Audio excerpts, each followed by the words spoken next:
Hello guys! In today's video, I'm going to tell you how I learned English when I was a child. This video is going to be completely in English but with subtitles.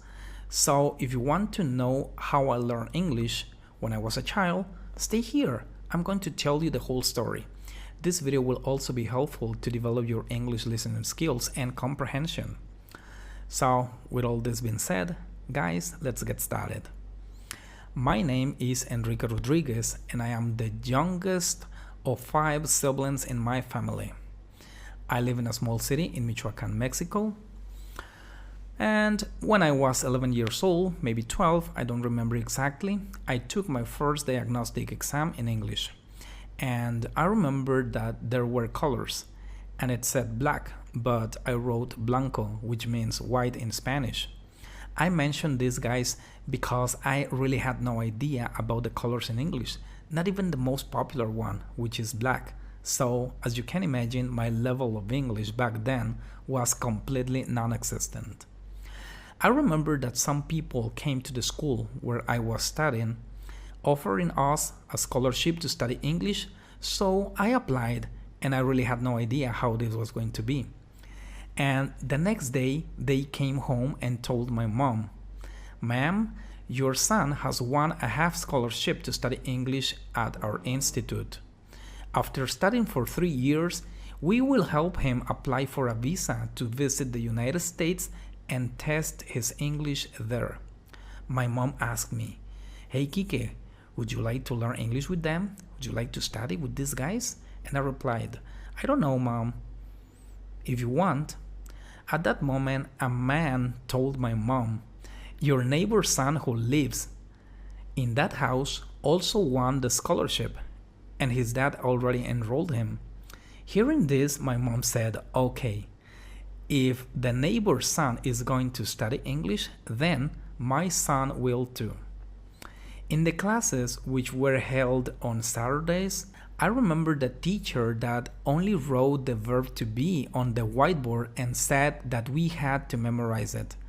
He made English sentences and used a pocket dictionary.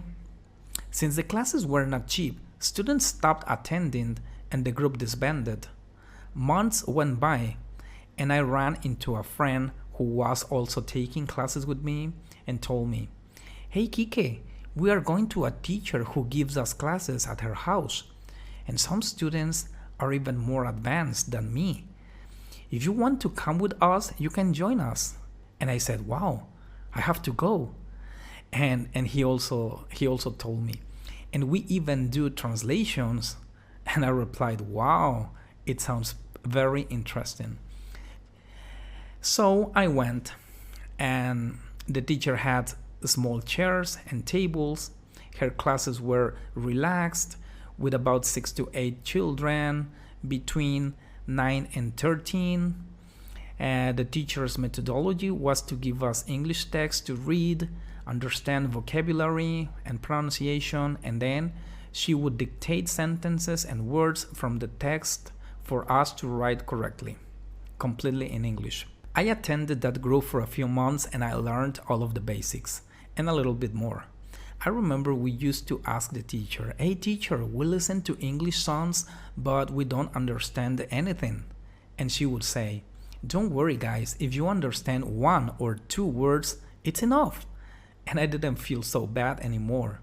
At that age, I learned a lot of vocabulary and basic conjugations, which allowed me to always be the top student in my English classes at school. Later, in high school, I continued to excel in English, and the same happened in university. I remember one time when a classmate in university, this guy believed he knew a lot of English. I was redacting, "This is forgiving directions." And he told me, "Forgiving is perdonando, dummy." He called the teacher and asked, "Teacher, isn't this wrong?" And the teacher said, "No, it's perfect as it is."